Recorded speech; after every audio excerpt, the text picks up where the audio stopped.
ne choisit pas l'endroit où l'on est, mais ce point de départ façonne toute une vie sans qu'on ne se rende compte.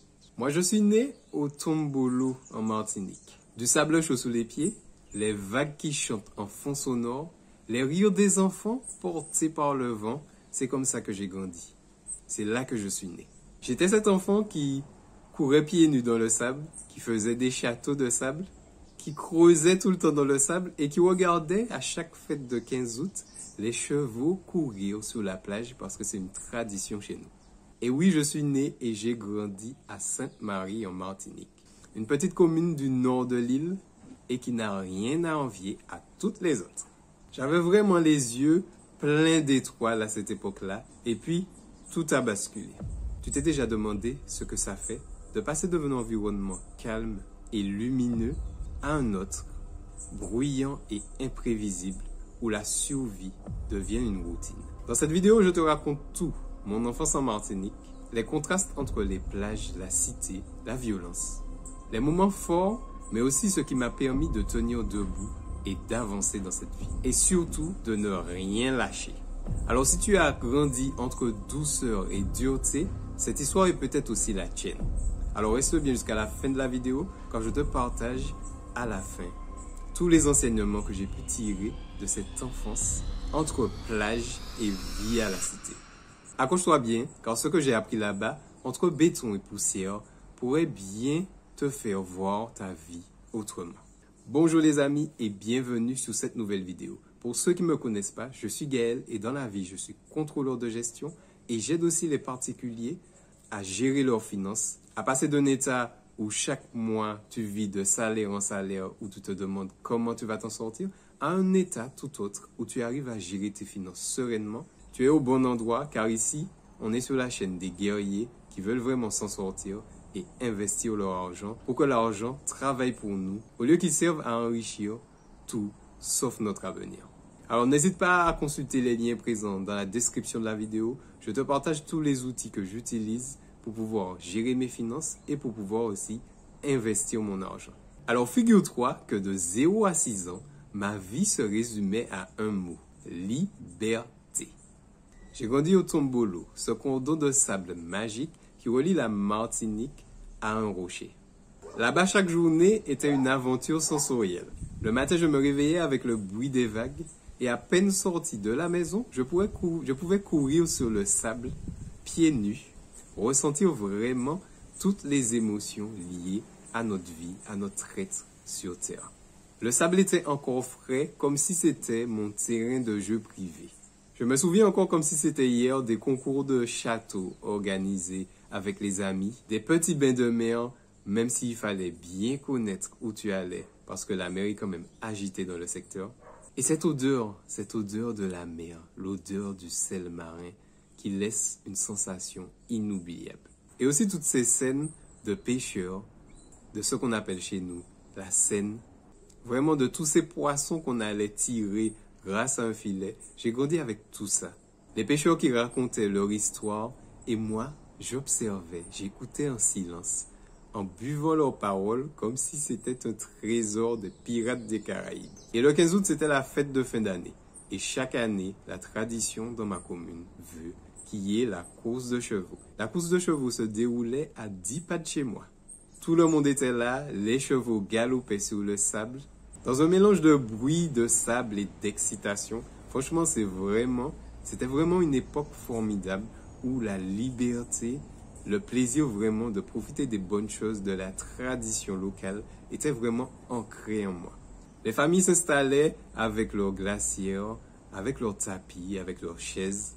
Et le soir, tout le monde se retrouvait à la fête pour manger, boire, rigoler. Et moi, j'ai un souvenir inoubliable de la quantité de manèges qu'il y avait à l'époque. Alors peut-être que je les trouvais immenses parce que j'étais vraiment tout petit. Mais vraiment, franchement, c'était une époque incroyable. Et surtout, les auto-tamponneuses qu'on appelle chez nous autochoc. Franchement, j'avais une peur terrible de ce truc quand je voyais tous les gens se faire buter violemment. Et c'était une époque innocente, de chaleur humaine, où les soucis semblaient vraiment ne pas exister. Mais j'étais simplement un enfant protégé par la nature et la bienveillance de mon entourage. Mais ce que je n'avais pas anticipé, ce que je n'avais pas envisagé, c'est que cette bulle allait éclater. Je n'oublierai jamais le jour où j'ai quitté le tombolo. Trop jeune pour comprendre, mais assez grand pour ressentir ce qui se passait. Ce jour-là, on a dit adieu à la plage, au sable et aux chevaux. Tout ce que je connaissais, tout ce qui me permettait de me sentir libre, disparaissait en une fraction de seconde. Et tout cela, je le laissais derrière moi, pendant que la voiture prenait le chemin d'une route inconnue. Et cette route m'a amené à un nouveau monde. Ce nouveau monde, c'était la cité. Des immeubles froids remplaçaient les cocotiers. Le béton avait pris la place du sable et les cris résonnaient à chaque étage. Les klaxons coupaient le silence et les regards. Ils étaient lourds et parfois hostiles. La première journée, le premier soir, j'ai littéralement fondu en larmes. J'ai pleuré et j'ai pleuré.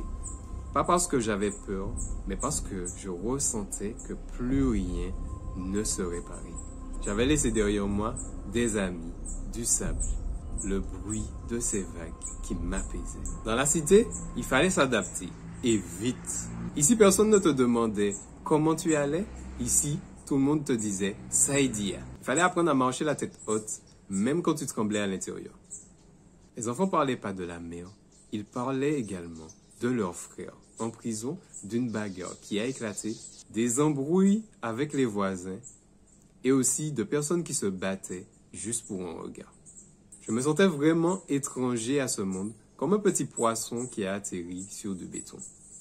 Alors il m'a fallu du temps pour comprendre les codes, pour voir la beauté qui se cachait derrière les façades sales. Mais au début, tout ce que je voyais, c'était la perte de mon ancien environnement, la perte de mon cocon, la perte de mon enfance, la perte de ma liberté. Ce déménagement n'a pas été juste un changement d'adresse, ça a été un véritable séisme, un déracinement brutal qui m'a fallu une année ou deux pour me refaire complètement. Mais ce n'était que le début, car grandir en cité, c'est littéralement se plonger dans un monde à part. Une planète avec ses propres règles, ses propres codes et ses propres dangers. Et très vite, j'ai compris que la rue allait m'éduquer autant que l'école. Les journées étaient parfois rythmées par des cris, des rires nerveux, des altercations et des regards qui en disaient long. Dans un même immeuble, tu pouvais croiser toutes sortes de religions, de cultures, de familles brisées et de blessures.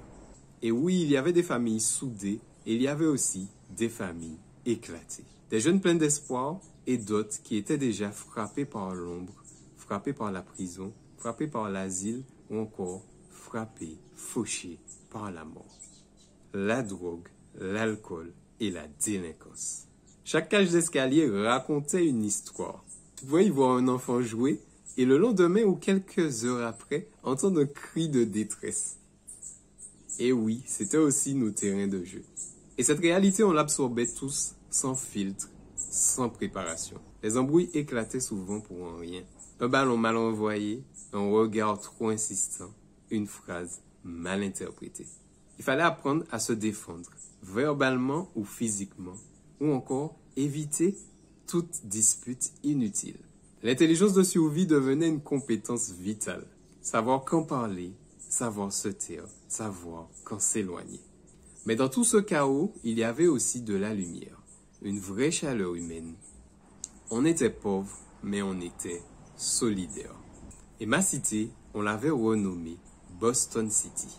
Un peu parce qu'on était vraiment drivé par cette tendance à l'américaine et aussi parce qu'on est vraiment dans le bassin caribéen, tout proche des États-Unis. Alors on est vraiment partagé par cette identité caribéenne et aussi influencé par la culture française. Alors je me souviens encore des enfants qui partageaient le ballon, des amis qui partageaient leurs jeux, leurs consoles, des repas échangés, partagés entre amis, des gestes simples mais qui te rappelaient malgré tout que tu n'étais pas seul.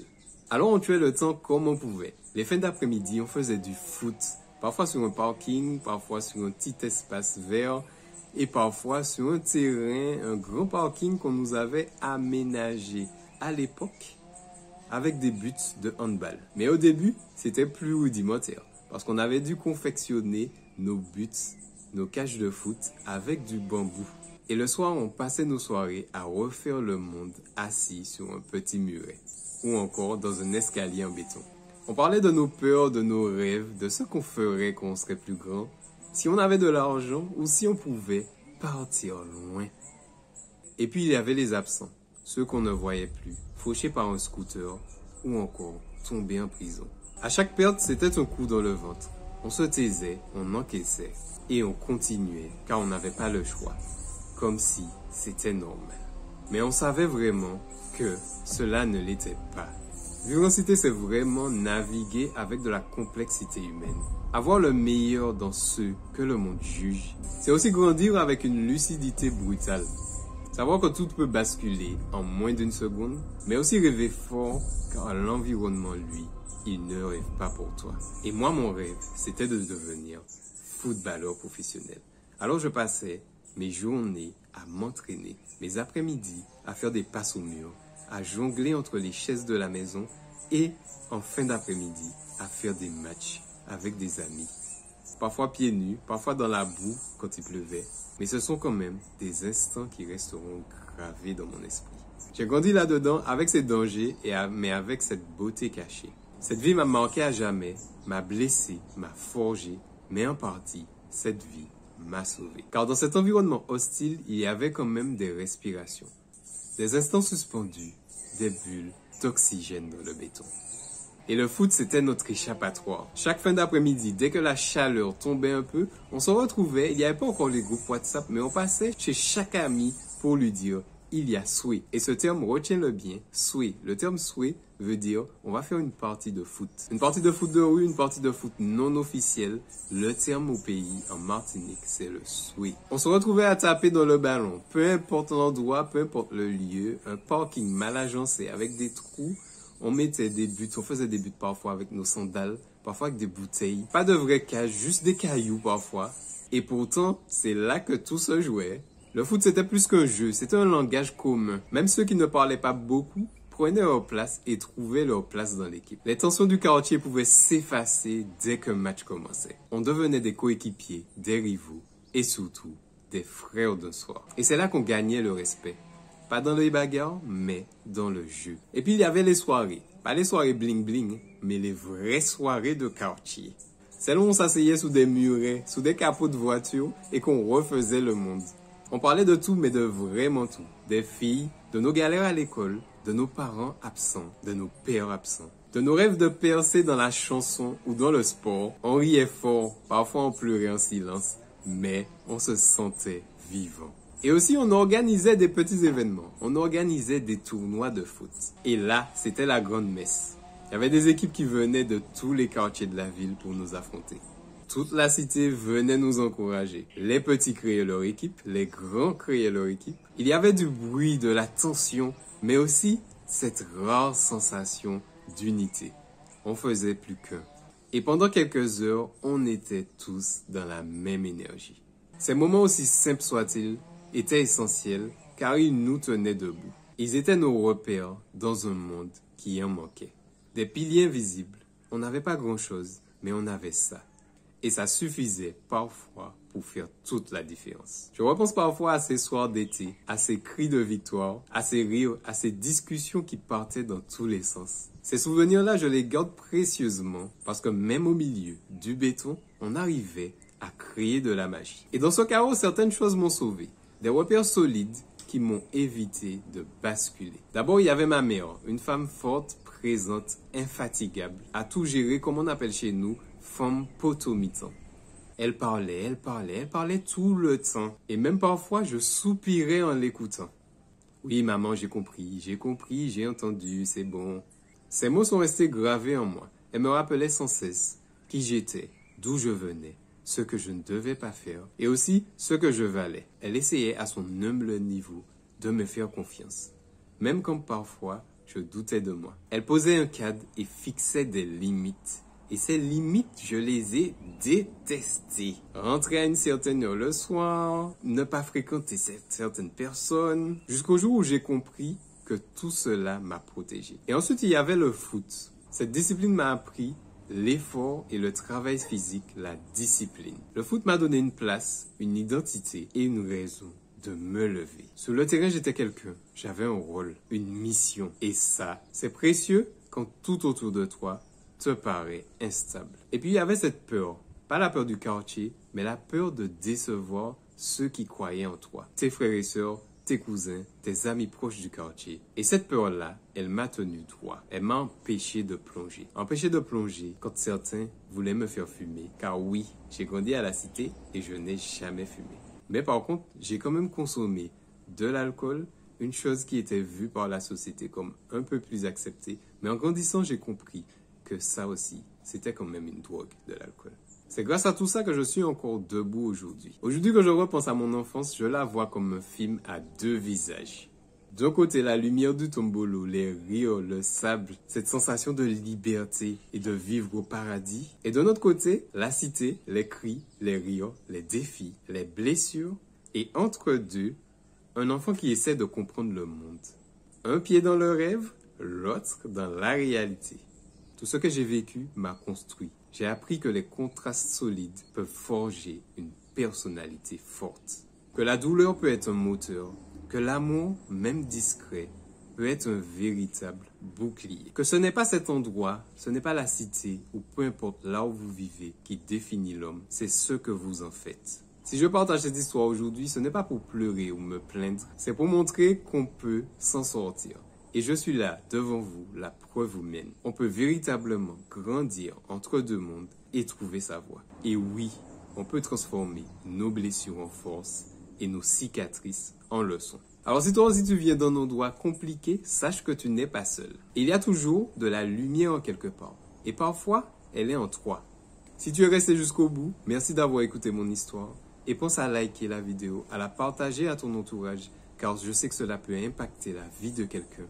Laisse-moi un commentaire si tu t'es reconnu dans mon histoire ou si encore tu as toute autre histoire à nous partager. Et n'oublie pas de t'abonner pour ne rien rater des prochaines vidéos, car sur cette chaîne, on parle de mindset, d'investissement, de tout ce qui peut nous faire gérer notre argent correctement et l'investir. Et surtout, n'oublie pas que, quoi qu'il arrive, quel que soit l'endroit dans lequel tu nais, l'effet cumulé de tes actions va avoir un impact réel en ta faveur ou en ta défaveur. Bonne semaine et bon dimanche et à la semaine prochaine pour une nouvelle vidéo.